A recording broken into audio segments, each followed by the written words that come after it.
Hey everybody, so it's Monday, so forgive the looks. I look like hell, my hair looks like shit, my makeup is terrible, but we're on part two, finishing the rest of the Jubilee Undecided. Life-altering decisions. So picking up where I left off yesterday, this is minors are capable of making life-altering decisions. No.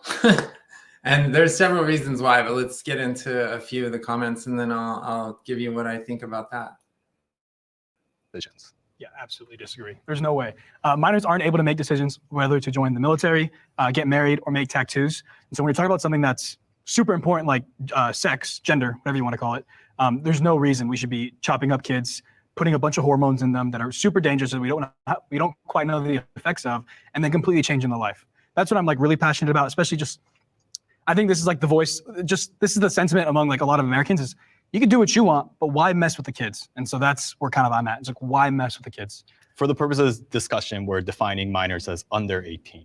When you say that we don't know the effects of these chemicals and these drugs and all that, it's worth mentioning that generally speaking, all these medicines that are used were first introduced to be used to treat cis people for various things. Joe Rogan, for example, takes TRT, very similar drug to what trans men take. Estradiol is used to treat menopause sometimes. There are people who take spironolactone, which is taken by trans femmes. People take that same drug to treat blood pressure. Yeah, but when we're talking about minors specifically, it's an issue because I don't think that they have the cognitive ability to consent to long-term decisions, especially when we start to see, like we can talk about studies. Like studies show that 90% wind up desisting by the age of 20. We know what puberty blockers, for example, what they do for precocious puberty, but they've never been studied and they're not FDA approved. They're prescribed off-label for people in key growth years and adolescence. And so we're starting to see, even Marcy Bowers talked about starting somebody on puberty blockers and then going straight to cross-sex hormones, and every time they're never able to fully, achieve orgasm as an adult. Okay, and that's what I want to, like, exactly. Okay, this lady right here, I believe is a trans woman. I can't tell, like, good job for her, if that's what she is. But anyway, for her to bring up the testosterone, the TEU, or TUE is a testosterone usage exemption that some athletes take, so I'm into that for sports, obviously. For her to bring up that Joe Rogan takes TRT is not even relative to this conversation of minors. Like, why are you bringing an adult who takes, testosterone replacement to advocate for that being okay with a child? It's not okay. Like, and Sarah touched on it a little bit. She might touch on it a little more. Like I said, I'm not watching this for the second time. This is my first time, but they don't know the long-term effects. And I do a little bit. Like, there is some studies and there is some history on this, replacing cross-sex hormones. Like, it's not healthy. And that's my biggest complaint, is that especially with Lupron, the puberty blocker, there's so much stuff. There's so much data that is out that tells you what it does to the body. And I think I've talked about this before in other podcasts, hopefully not earlier, but delaying a puberty is just horrible for the human body. Like I said earlier, the body was meant to go through puberty at a certain age, and that's when it needs to hit puberty. And puberty blockers delaying that, the only time it's actually okay is if a child reaches puberty prior to prepubescent or during prepubescent age group, 6, 7, 8, probably before they hit puberty. Yeah, and it starts to come in, maybe delay that just a little bit, but you can't leave these kids on that forever. Every single person that she's ever had, and she's the president of WPATH. You have to do the studies, you have to figure out, and you have to put a pause button on it. Otherwise, what we're doing is literally experimenting on children. So one thing that's also important to consider too is that currently there are laws, right, when it comes to voting, drinking alcohol, even buying cigarettes at this point, right? I think that is something to consider in terms of this debate. We don't hold someone's hand when we go in to vote. We go in and vote on our own. When a child who is 16 makes a medical decision to transition, it is made with a team. There's parents, there's psychologists, there's endocrinologists. It's not just one child walking in all by themselves to do it by. See, they just had this argument, and several points were made of case that, especially in my debate on the Jubilee trans thing, like kids can dictate what they want to have happen to their body. Like they just talked about it, how you can get fast tracked, and she's saying rely on the medical team and the family. Well, the medical team and the family is the one pushing the narrative. Like they're pushing the child, like, oh, this boy said he likes pink. Well, trans, sign him up. Let's go. Let's get it going. Get him on HRT, cross-sex hormones. Let's do this. And for her to say that you're relying on the team, well, the team is corrupt. The team is bad. So if you had a non-biased team, sure, great. You know, let's evaluate this child, get him some help psychologically, not drugs, not surgery.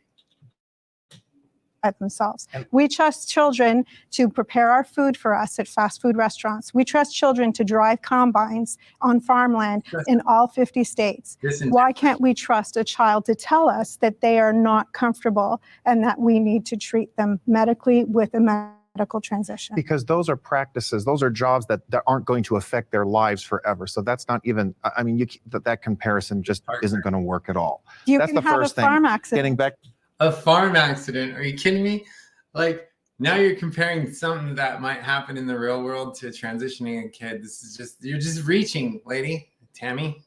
Getting back to this main question, children cannot commit to these life-altering decisions. They don't even know what life they can have. There are so many options that are available to them, and they get cut short. You're making statements about how they have all these adults guiding them into this. That's the whole point. They're guiding them into getting their bodies mutilated when they should be dealing with the mental health issues. Wallace Wong is an unscrupulous medical professional in British Columbia, and he is part of the whole profit regime. They are rushing kids into these procedures. I know that. I love his passion, but man, he's just angry. It's like, I talk about serious issues and I'm smiling and giggling, and because that's my nature. Like I am bubbly, so they say, but wow, his anger just comes through. It's just unbelievable. This because the father found out that his daughter was being transitioned without knowledge or permission. And when he was telling the public about it, he went to jail. That's what Canada does. So it's not just about big pharma making big money. It's about taking advantage of children that have serious problems. I'm making a personal story here. I hope you're listening. Okay, this is horrendous stuff. These children are confused. They have mental health issues, and they shouldn't be stigmatized. So far in this whole episode, I don't know that we know his background. Like, does he have a child that went through this? I don't know anything about that gentleman, so I shouldn't speak on it like this. But anyway, like, he speaks of passion that would tell me he's got an issue with his own children. Like, and I do know that he says he knows people who have children that dealt with this at one point, but I don't know. I don't know his background. Like, why is he so adamant about this? It's crazy. I mean, I am too. Don't get me wrong. Like, but his anger just overwhelms everything. I want to be very clear about that. But the answer isn't to put them under the knife or put chemicals into them that will alter them permanently. I don't necessarily believe that anybody's pushing anybody to be trans. Like when you're like, leave the kids alone, it's like, look at how you talk about trans people. Who would want to be trans in that sense? Like who would want to? Again, they just talked about it in the prior prompt. The doctors are pushing the medicalization and the surgery because they want money. Big pharma gets a customer out of it. And he just said they're not pushing. Social media, doctors, these whack job parents that think their kid is trans. It's crazy. Be pushing somebody into that lifestyle to be is happening. Hey, I'm sorry. Let's let him talk. I'm passionate about it. I'm sorry. How many friends I've had who've been mutilated? Hey. Just because you might not have been able to make that at that age doesn't mean everybody that's 16 or 17 can't make that choice at that age. There's so many 16 and 17-year-olds who have been emancipated, who have been, not emancipated, but when they take care of themselves legally and like their own legal guardian, at that age, they're making that specific decision that I'm old enough and mature enough to make this decision for myself and my life. Like, just because you couldn't do it doesn't mean somebody else can't. Yeah, to disagree. Just the laws disagree with that, right? So we have laws against marriage, joining the military, alcohol, drugs, all these sorts of different. But that has nothing to do with Yeah, them as people. Yeah, but overall, Oh my God. yeah, there are laws against these things, and so we're talking about people. We're talking about a group of people who believe in Santa, right? You're seeing younger and younger people get transitioned, right? You're talking about people with this tenuous grip on reality. There's no reason we should be pushing sex. When I was 13, 14, I was thinking about my friends, video games, sports. Let's go to the undecided. Which side do you guys resonate with most? Uh-oh, the big decision. Here we go. Okay, that person always seems to lean towards conservatism. You probably know Vistaprint for business cards. Yeah, we print that. But did you know we also print that and that? Sorry, you guys. I don't pay for YouTube Premium, so and they stopped letting you use ad blockers. Like YouTube won't allow it.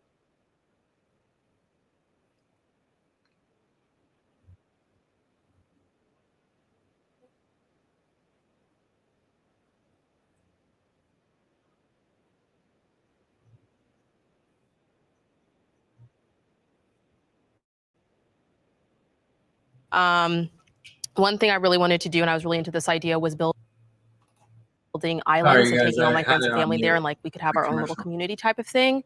And then when I was basically like, What she said earlier when I had it on mute was that when she was 6 or 7, she wanted to be a movie star, and then she wanted to be like an astronaut. She was just listing all the things that should have made her walk to the other side. She walked to the liberal side when she's just stated that when she was young, she wanted to be, I think she listed off 3 different things that she wanted to be. An astronaut, an actress, a movie star. I don't know. What's wrong with people? like 12, I think 13 maybe, basically up to 15, I was really into the idea of becoming an endocrinologist because of the awesome endocrinologist I had. And then when I was 16, so this would have been last year, kind of realized after failing chemistry that maybe medicine was not for me. So that sort of stuff. So now I'm kind of focused on getting into international relations and politics. Well, I mean, at least you're doing the famous part well right now. So you went through different, 4 to 5 different stages, but you're kind of like on the liberal side at the moment. Can you explain why you decided to step on Good this stage? question. There's certain age groups that probably should not be making life-altering decisions, like 3 to 4-year-olds, absolutely not. But it does ultimately, I do think parents do need to be involved with that, just because parents do oftentimes have their children's best interests at heart, even if at times to the public or to the child it seems unfair. Okay, so yes, here's the problem with that though. If you say that, and you can say that 100%, but when the parent has the rights over the child, well, guess what? In California, it's not the case anymore. They changed the rules, they changed the laws. So if the child says I'm trans, but the parent doesn't agree with it and tries to say, whoa, no, the child goes to social services, CPS, and then the kid is then removed from the parent's home under bad parenting. I forget the term, but yeah, that's not fair either, because yeah, parents should have, rights over their kids, to protect them, whatever. And they're shooting themselves in the foot, the liberals in California anyway, because yeah, like I even brought that up in Jubilee, like they will come take your kids away from you if you don't affirm their gender. It's stupid.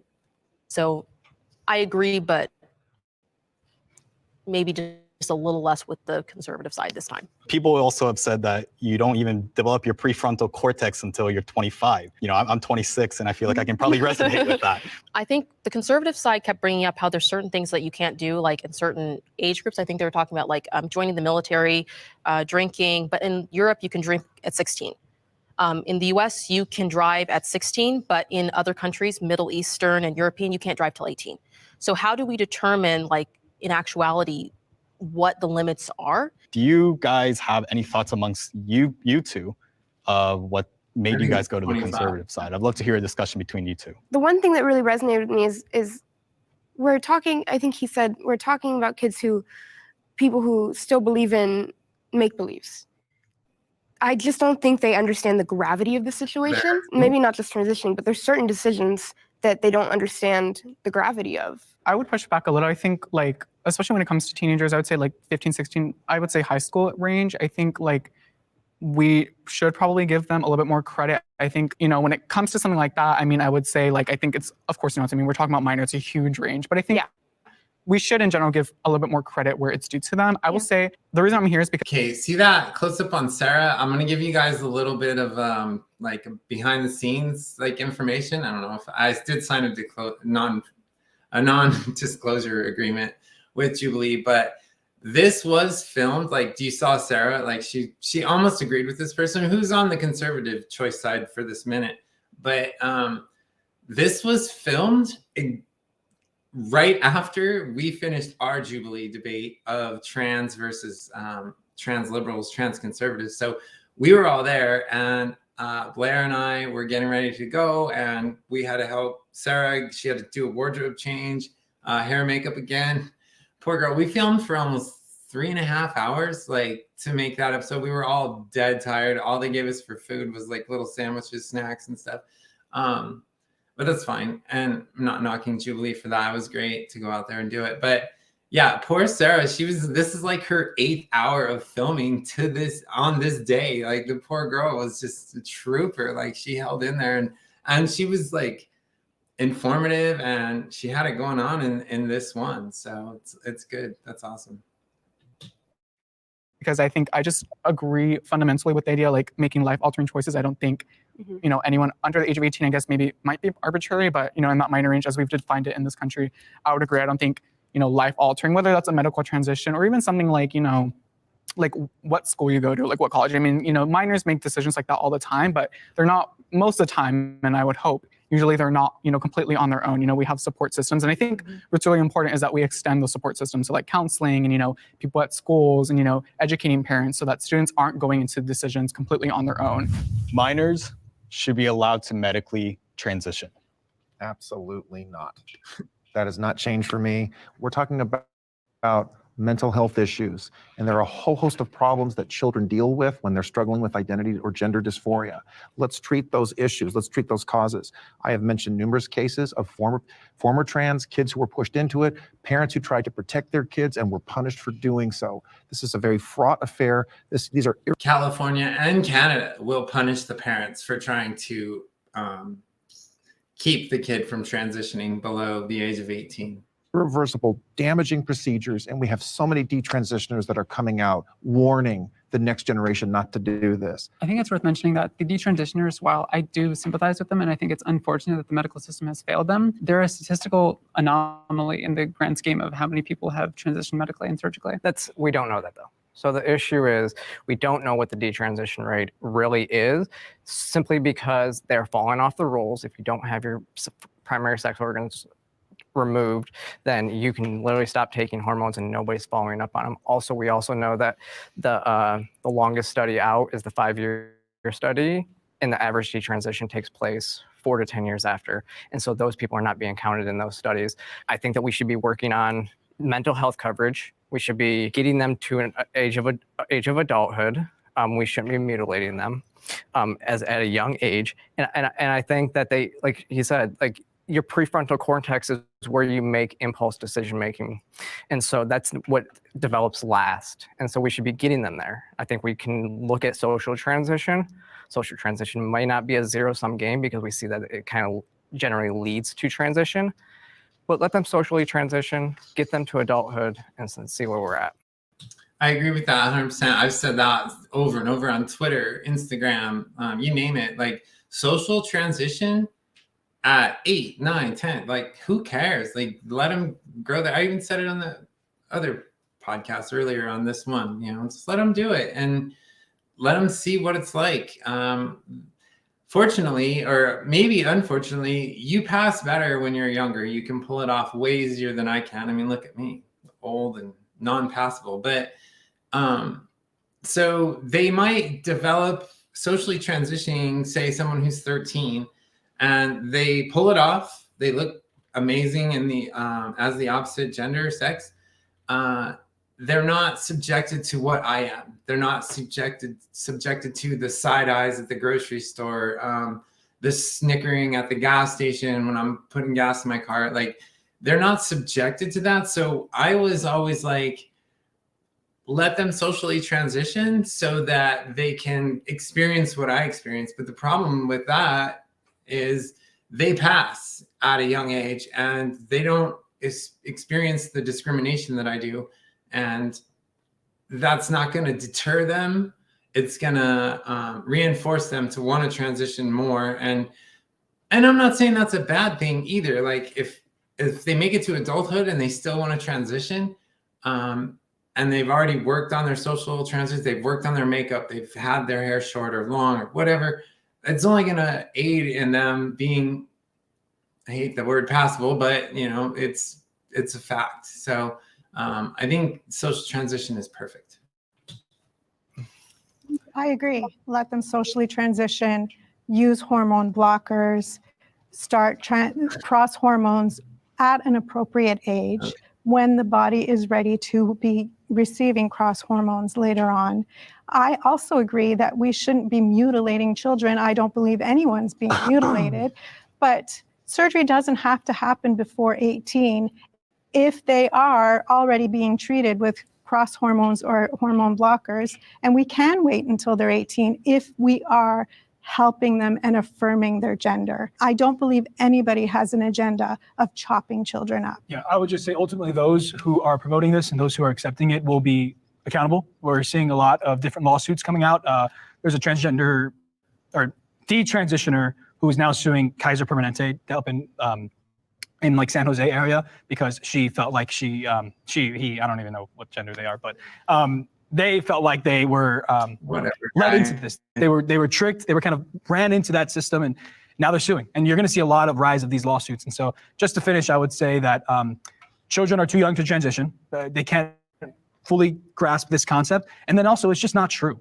And so, we shouldn't be pushing it for kids. And I think the solution to this is accepting who you actually are, accepting your actual body, going to therapy, and I'm a Christian, seeking the gospel, we're made in God's image and likeness, and so allowing God to speak into that through prayer and sacraments. And I get the argument of you're not developed until you're 25, but if that's the case, then people shouldn't be experiencing anxiety and so on at 26 if that's going to be like the main point of argument. Like I started paying bills and working at 15, 16, put myself through school. I bought my first car, 16, but my second car, my third car, all on my own. And I wish somebody at that time had looked at me and told me that I wasn't allowed to be making specific decisions for myself, because I think that's on a person-to-person basis. And I completely agree with you that if they're at that time, they're ready for that, then they're ready for it. And if they're not, they're not. So now. So I disagree with, I don't know. What he said doesn't really, all it was is, that was like in my debate where Shane just talked about how he was homeless and couldn't pay rent or paid his own rent or what. Like, we all have sob stories. I get it. Like, we all came up hard. I came from a poor family. Like, I was eating macaroni and cheese and fish sticks most of my childhood. That's what we could afford. So what? Like, you make your life. But anyway, back to Tammy saying that she doesn't think kids should be surgically transitioned until they're 18, but yet she's like, let's put them on hormone blockers and cross-sex hormones at any age, whatever age they decide that they're going to be trans.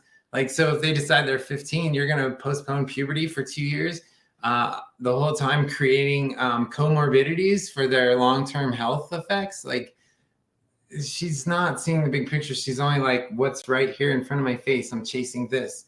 But I hate saying it. I don't know if this is the wrong thing to say, but if she had her children on puberty blockers for more than, say, 6 months to a year, I don't want to even guess what kind of physical ailments they're going to have as an adult. Like, that's scary. It's very scary. Let's see the final decision from the Undecided group. The Undecided. Now Undecided. What's your final decision? Undecided. The final. Okay.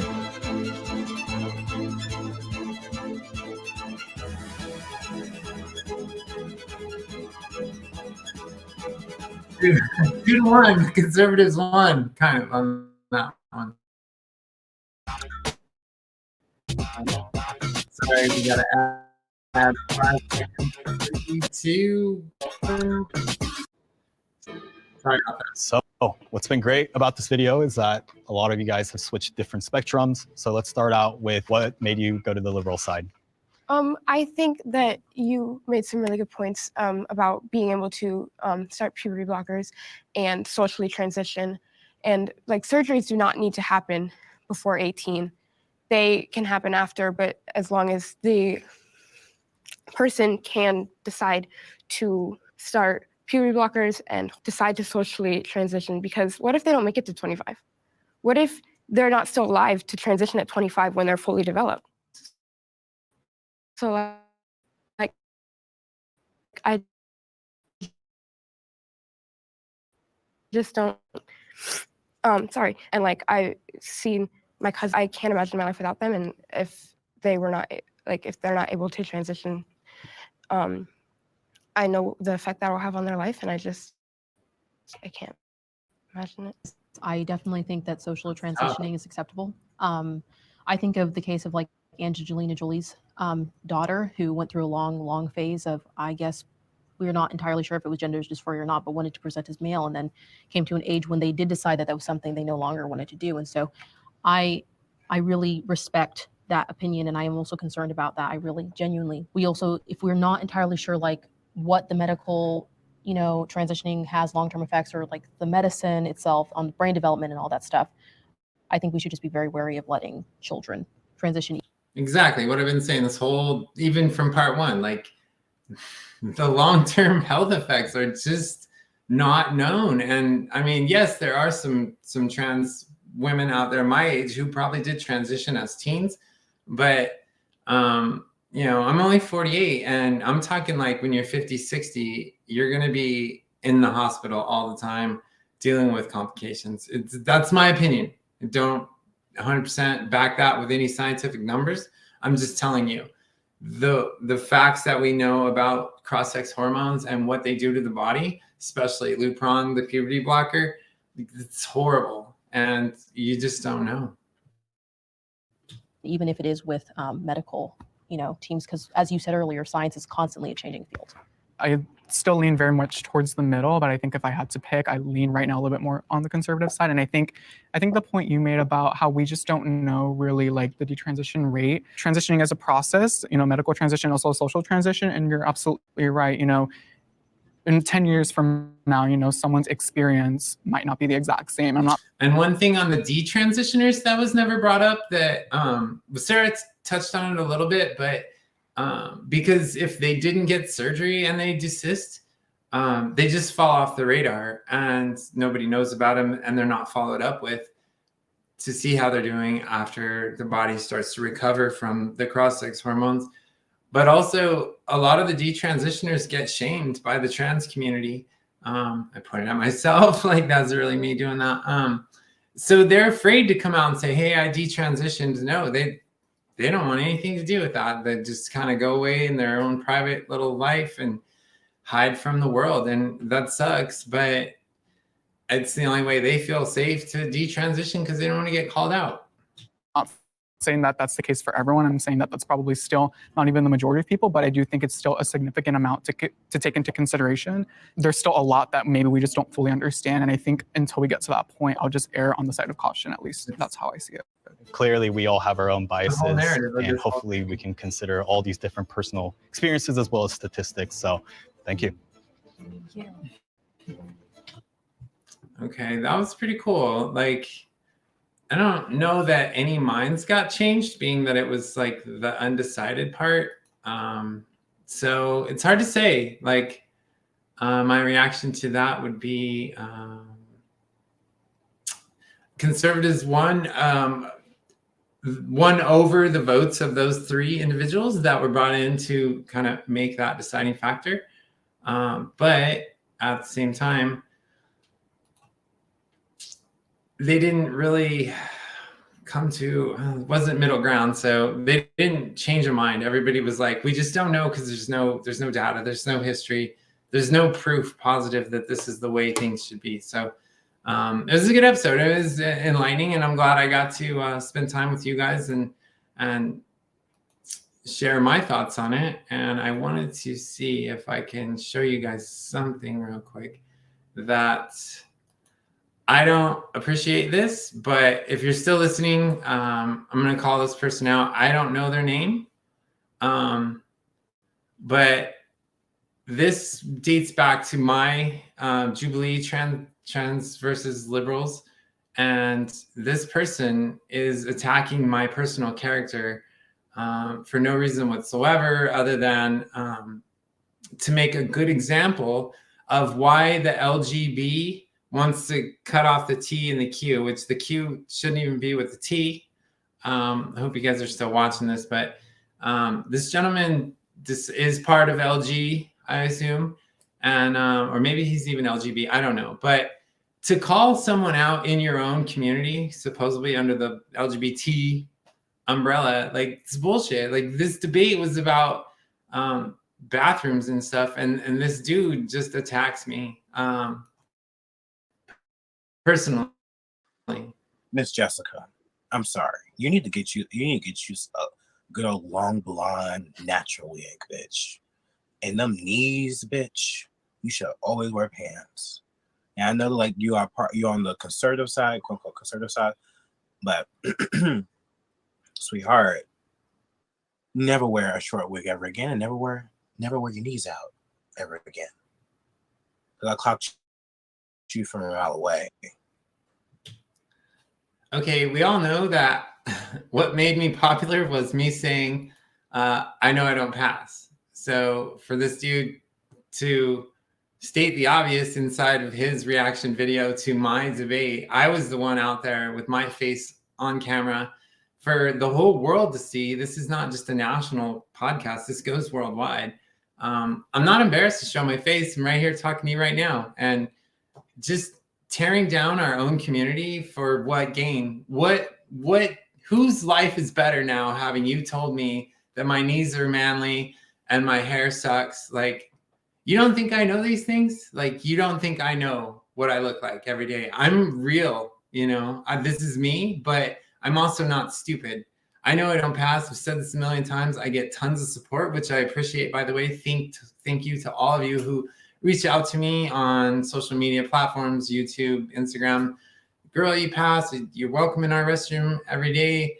But that's because they know me now. And, you know, you guys know who I am, what I'm about. And, you know, it's just, it makes it different. But if I walk in as a total stranger, you're going to be like, holy moly, what the hell? Like, should they be in here? So I just eliminate all doubt. Like, I'm just in the men's room. Like, or I just wait till I get home. It's not that hard. But for this guy to just go after me for my personal characteristics, it's funny. That's kind of like a leftist talking point, that if they can't defeat you in the argument at hand, they're just going to attack your personal character. You're ugly, you're a bigot, you're a transphobe. My favorite word, the transphobe word, which I get called all the time. So sorry, guys, I'm just ranting. But I'm glad that you stayed with me. If you did, this is awesome. I will do another reaction video here just as soon as I can. And I hope you guys all have a good day. Bye.